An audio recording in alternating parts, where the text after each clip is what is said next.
on fire at the moment. My guy is dishing out goals and assists like it's Christmas and he's Santa. But we have seen this before. Alvaro Morata, Tammy Abraham, and most recently Romelu Lukaku are a few from the long list of Chelsea strikers in recent years who have hit the ground running only to fall off mid-season. Aubameyang didn't even bother to hit the ground. My guy just straight up ran. But Jackson's performances so far warrants attention. The early indications are that this guy will have a huge impact at Chelsea. And I don't want to jinx anything, but some of the fans are saying, I can see what they're doing, what he's doing.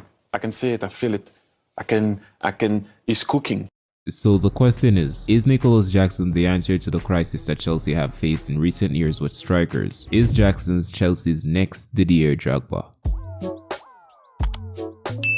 Look, we all know that Chelsea has a problem with strikers. No one knows exactly what the problem is, but the problem does exist nonetheless. The last striker to score over 20 goals in a season for Chelsea was Diego Costa, and that was all the way back in 2017. That's poor. But things are looking up for this season. Nicolas Jackson looks perfect in that front line, and I know that this might look like deja vu for some people. It is a similar pattern after all. A new striker joins the squad, shows sparks of magic and incredible talent, only to disappoint midway through the season. But let's take a look at why Nico Jackson might actually be different, as well as why fans are comparing him to the likes of Didier Drogba. In order to do that, we have to go back to where it all started.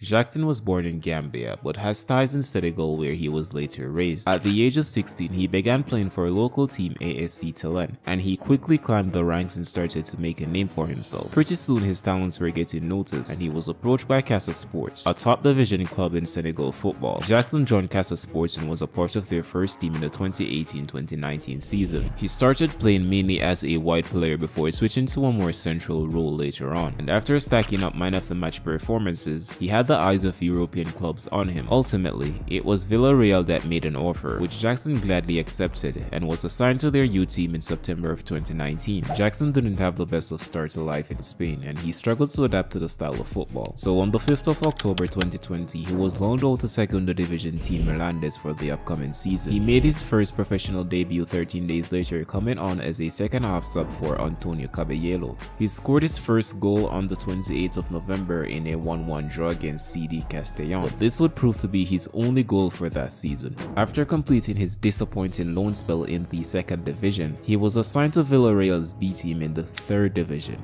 Jackson made up his mind then and there that he would step up his game, and he started training even harder. After all, he had dreams of becoming one of the best strikers in world football.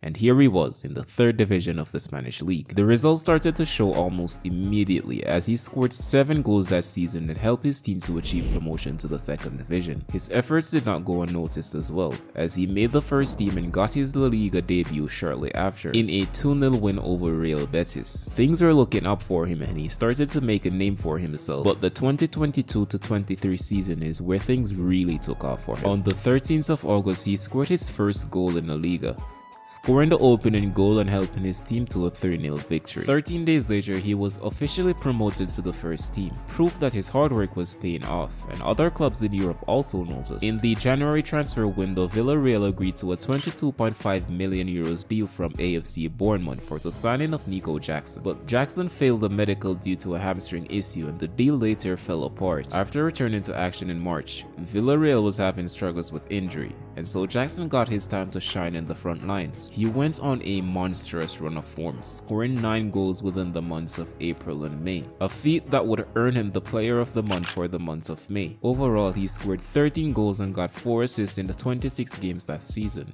a massive improvement compared to his previous seasons. And then Todd Boehly happened, which brings us to where we are today. Now, I did do a more detailed analysis on Jackson in a previous video. I will leave the link in the description below, so be sure to give that a check. But the rate at which this guy is improving is simply staggering. He's basically all that you want from a striker. He's very good at finding space to receive the ball in front of goal, and also has quick feet which he uses to create space for a shot, and he only needs an inch of space to get a shot off on either foot. A real poucher. He knows exactly how to time his his runs to perfection and is very deadly on the counter-attack, especially when the ball is played through the middle or over the top, which we have already seen from him with the games against Brighton and Newcastle. He is a very good dribbler and uses his strength to protect the ball, but also has a lot of flair to his game and can take defenders on one-on-one. Not only that, but his work rate is incredible. We have already seen him bullying defenders off the ball and instantly drift into the danger zone looking to create an opportunity. But the thing that surprises me the most is his link-up play. In his last season at Villarreal, his link-up play was really one of his main weaknesses, but in less than 2 months it is almost like he's a different player. He has been linking up well with other players like Mudryk and Nkunku in preseason, and Mudryk should really thank this man for assisting his first goal, because in the previous season it was almost as if this man was allergic to scoring goals. But we are seeing Jackson getting involved in the build-up play a lot, coming deep to receive the ball with his back turned to goal, similar to a Harry Kane or Erling Haaland, and his decisive passes in the final third are what have improved most compared to last season. This is by no means a mistake. It's something that Pochettino has been working on. It is a part of his system after all. But seriously, Jackson has been great for Chelsea so far. He looks almost perfect for the main spot. Now I should note that this is a transitioning period for him and also for Chelsea, so maybe it's not fair to him for us to have such high expectations for him, but I really do hope he hits the ground running. And even though comparisons to the King Didier Drogba has been coming in, Jackson himself has said that he's nowhere near the level to be compared to Drogba as yet. This just goes to show how much of a humble person he is, but something tells me that won't stop the fans from making the comparisons. Poch also has nothing but praises for him, so I really hope he is given a chance as the main man for the next season. There are still rumors out there that Chelsea are trying to sign a new striker for the new season, so no one is really sure if he will be the #1 striker, but whatever happens, please don't give this man the number 9 jersey, because that thing is seriously cursed. I want to know what you think about Jackson. Is he the next Drogba? How many goals do you see him scoring? And should Chelsea get a new striker? Let me know your thoughts in the comment section below, and remember to leave a like on the video and subscribe to the channel. We're almost at 1k subs, which is crazy to think how fast it happened, so thank you guys so much for the support. It was a pleasure talking football with you, and until the next time, peace out.